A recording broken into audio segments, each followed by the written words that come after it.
Would I have the genie here? Yeah. Hold conversation. All the conversation Just hold should them. be holding the genie. Should I pet him? God. It's already recording. I think. Yeah, it's already recording. We're Yeah. good. All right, here we go. Showtime. Inside a lamp where wishes come true. RouteGenie's here to show you what you need to do. NEMT insights, we got the key. Unlock the journey with RouteGenie. Welcome to Inside the Lamp, your go-to podcast for everything NEMT and RouteGenie software. Let's get moving. Hello, everybody. Welcome Inside the Lamp. Today we have a really special episode for you. We're going to be talking to one of the most exciting and inspirational stories in NEMT, Mr. Tom Sikkema from Ride YourWay up in Grand Rapids, Michigan.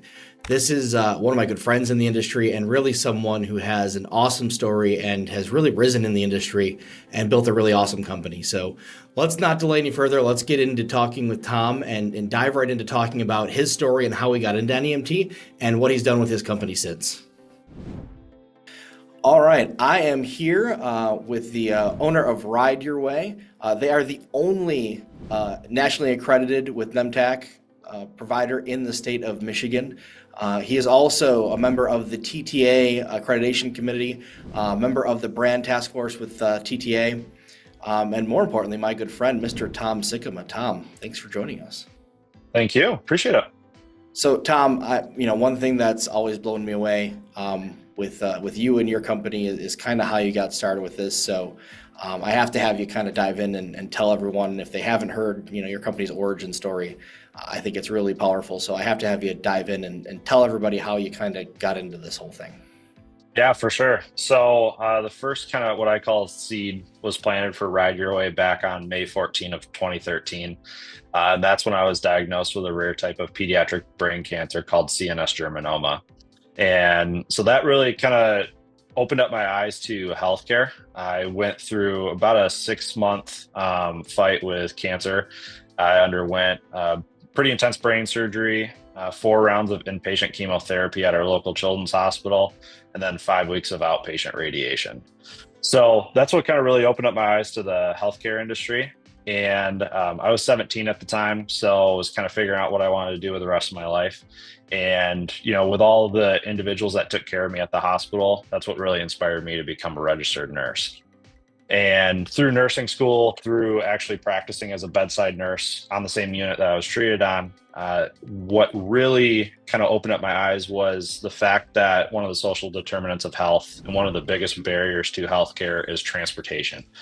And I love driving, always loved driving growing up. And so started to do some research on some of the transportation providers that were already operating here in Grand Rapids, and started to see a constant theme, which was individuals and organizations that were just transporting off of volume, working with big brokers, and just trying to push as many trips through each vehicle as possible. And what really, the big downside to that was the individuals that were being transported were not getting the quality of care that they deserved, and they weren't getting to their appointments. So transportation was more of a hindrance than it was of value to the patient themselves, and then also the healthcare worker as they're scheduling transports and trying to coordinate everything, which when you're going through something like cancer treatment or dialysis or any other medical need for that matter, transportation's where things really start. And so what I started to notice was, there's so much time that we're spending in a vehicle with somebody that we can really provide value and be almost a part of the patient care team, where before that, we really weren't getting any value out of it. And so through that research and through kind of understanding NEMT, which from the beginning, I was just really doing Google searches and Rocket Lawyer. So this is all kind of built off of that. But it's an industry that really needed to be tapped into and had a huge upside for innovation. And so that's when we launched back in February of 2018.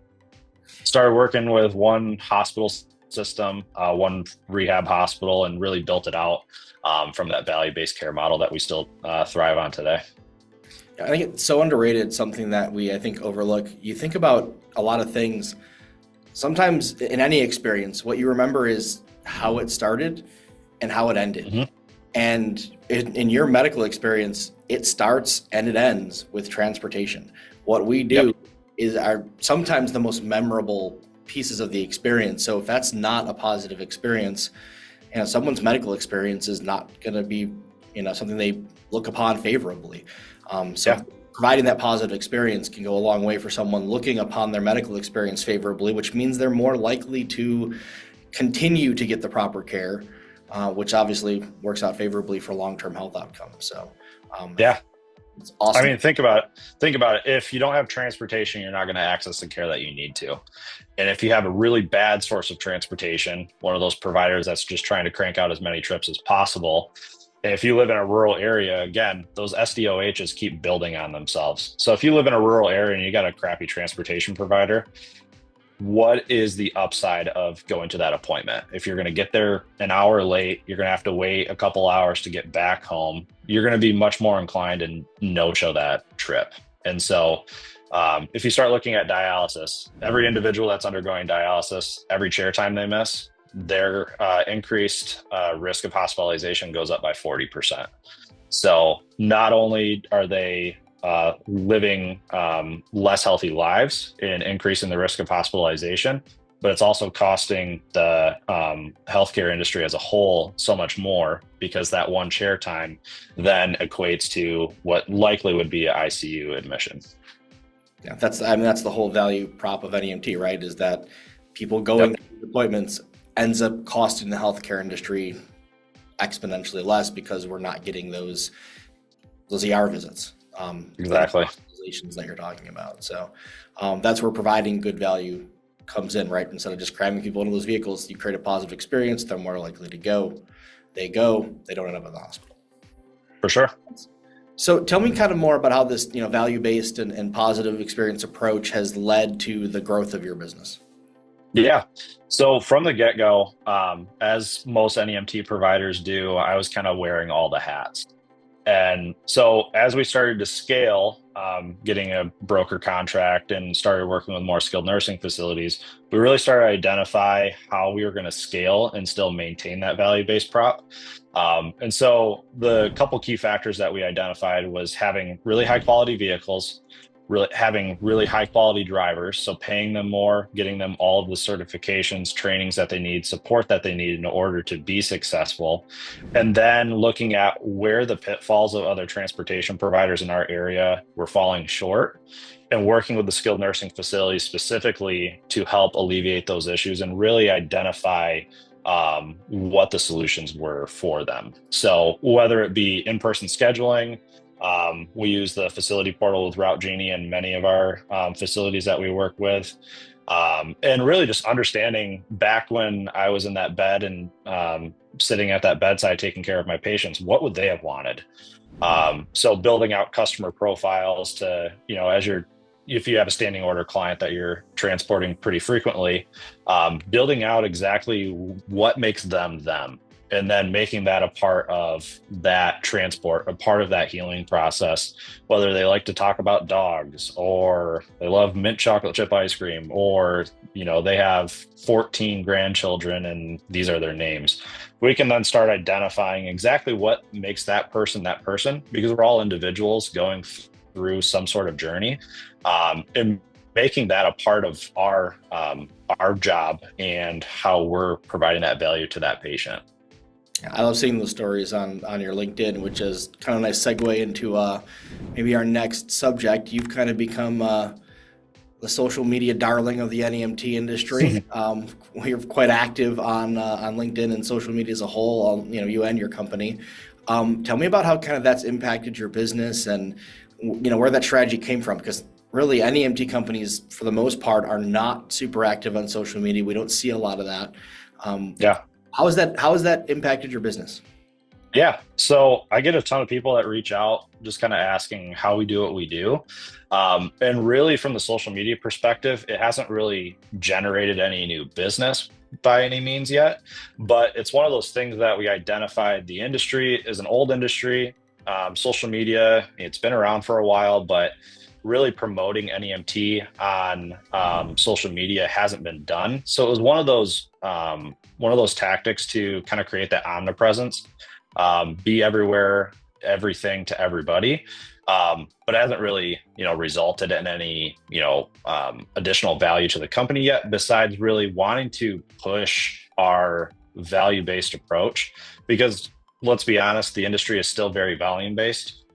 It's definitely making that transition into value-based, but that's really the tactic there. Is this is why we do what we do. This is the impact that we're making in the community. And this is why it needs to be at the forefront of the industry. And it's really starting to gain some traction there. And then really just from a company culture perspective, we want to create an environment not only for our team members, but the industry as a whole that, hey, this is how we do things. And this isn't any secret. Like, this is not a secret sauce by any means. It's just treat your employees with dignity and respect, and really promote them, but also just share kind of the fun stuff that we're doing in the office. So some of the short videos that we do of joking around and the trivia and all that kind of stuff, it all kind of culminates into better company culture, but also creating that omnipresence within the industry too. You kind of wanted to kind of where my next question was going, is how do your employees feel about some of that stuff? Because it looks like you guys are just having fun and happen to be recording it sometimes. Yeah. And that's really how we started to scale too. All of our leadership team members are really good friends. We've known each other pretty much our entire lives. And that's kind of the type of person I am too. I love building relationships. Being a nurse, I thrive off of that. And with all of you guys at RouteGenie too, like, I just love having fun and love connecting with people on a real level. And just kind of sharing experiences. Like, that's what we're here to do. That's what life is. I feel like a lot of times as competition starts to build, especially in this industry, we don't want to share secrets and whatnot. And there really isn't any secret to what we're doing. Like I said earlier, it's just providing value-based transportation to people and just kind of helping our clients walk through life with us. So the employees love it. Like, they all enjoy being a part of that. Especially as some of those employees are coming from other nearby companies too. It's not a part of what they've experienced before. And even if it's from a different industry, you get into, the big industry sectors, somebody coming from a large corporation, retiring and now working for an up and coming NEMT provider, they don't really get that family feel. But my little sister, my little brother are on my leadership team with me, and all of our friends work here too. So it's just kind of keeping it light and really promoting that culture and just having fun. Like, don't take everything too seriously. Let's all just enjoy life together, really thrive on doing what we love and doing it to the best of our capability. And then the success comes with that. Yeah, it's great to work with the people you love, obviously. And that's makes it, they always say, do something that doesn't feel like work, right? Yep. And relationships are important, obviously, both within your organization and outside. This podcast, the name Inside the Lamp, we actually kind of stole it from our live customer event that we did this summer.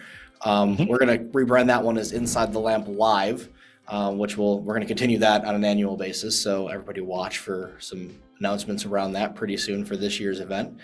But at that event this year, I kind of talked about the importance of networking within the industry and how it's become, now kind of like, we get to get together and hang out with our friends now at some of these conferences. But obviously also we get to learn a little bit from our friends. Can you tell me about how getting involved in things like NEMTAC and TTA, how that has impacted your outlook on the industry, how you approach your business, and some of the things that you've taken away from some of those organizations? Yeah, I would say I knew about NEMTAC really from the beginning. I downloaded their self-assessment tool as soon as we got started out, and that's really what helped us get accredited, was building the company from the ground up. But I mean, with NEMTAC and TTA in general, the individuals that are going to those events and being a part of those organizations are all like-minded people. So they want to move the industry forward. They want to do it the right way the first time. And there's how many providers in the nation? There's like 13 to 15,000, something like that. I don't know the number right now, but there's a small amount of people that are going to those events, and it's growing rapidly. But you get to connect with people that share that same vision for the industry, share similar practices, and you just get to sit down, talk, connect, drink a beer, or many more in our case. But get to share kind of some of the pitfalls that you're running into, be able to troubleshoot, and just kind of share those experiences together. That in of itself has provided me with a ton of value, and I've gotten to build a ton of relationships, with you guys and people like Chase and Dan and Kevin and all of those guys that are lifelong, friendships now. And that outside of business is something that I love and I value. And again, I'm a people person, so just being able to connect with people on a different level, even outside of business, and just be good people and good friends to each other. You can't really put a price tag on that. Everybody you left out is going to be very upset too, by the way. I can go through it. Steve, Chris, everybody, Mark. The crew's going to be angry. Yeah, gotta give a shout out to Tyler Pinson and Stone and all those guys Stone, too. That group has grown. It used to be like, it was like, I think the originals were like Dan and Steve and Kevin. Yeah. Now we've kind of keep adding. Like every year we pick up some strays. When we keep adding to it, it keeps expanding, which is great, and that's the goal. That's the goal of those groups, is to just keep adding new people and new ideas, and obviously it makes everybody's business better. That's the ultimate goal. So I'm glad that we can contribute to that and continue to make everybody's business better. So. For sure. I'm going to get selfish a little bit. Let's talk about how RouteGenie has impacted your business and the growth of your business. I know you were with another platform for a little bit, and then made the switch to us. Got to be almost 3 years ago now. How has that changed things for you? Yeah. So as we started to scale, we identified that we really need a tech platform that allows us to scale, or to allow that to scale alongside of us. And we have a director of data analytics, Jimmy, who's a brilliant mind. And we really wanted to equip him with everything that he needs from a data perspective to give us data informed decisions on how to grow too. And we've worked on a couple other platforms, tried to do our own thing too, and really just identified that we don't really want to create our own thing because it's not what our core focus is. But we also wanted to have something that allowed us to do what we wanted to do. And so having you guys as a team, being able to reach out to you at any point and troubleshoot when things arise, be able to do customizations like we're talking about right now to help us grow even more, and just have like API integrations as simple as that. I don't understand that, but when you're inputting 150 trips and needing to do timestamps for a couple of different brokers, stuff like that allows us to save time and put our time and energy towards scaling and getting new contracts and really providing that value-based care to the people that we care for. So every tech platform has its benefits. Every tech platform has its downsides, but really at the end of the day, having a group of guys that, shares that same value-based philosophy with you and being able to connect and just be friends, that's what I value more than anything else. Awesome. Well, Tom, we appreciate your friendship and being the most important part of the RouteGenie team, and we appreciate you joining us today. Thank you so much, and we will see you hopefully very soon at TTA, NEMTAC, and everywhere in between. Sounds good. Thanks, brother. Special thanks to Tom for spending some time with us and telling us all about his story. Please make sure you like and follow or subscribe, depending on what platform you're on. And make sure you check out Tom on LinkedIn. It's Thomas Sikkema, Sikkema on LinkedIn. He's an awesome follow, posts some really great NEMT content, and you can make sure you follow his company, Ride YourWay, YourWay being all one word. Like I said, some awesome content on social, and really some good NEMT content that you can follow and pick up some good tips from Tom. But thank you for watching today, and we'll catch you next time.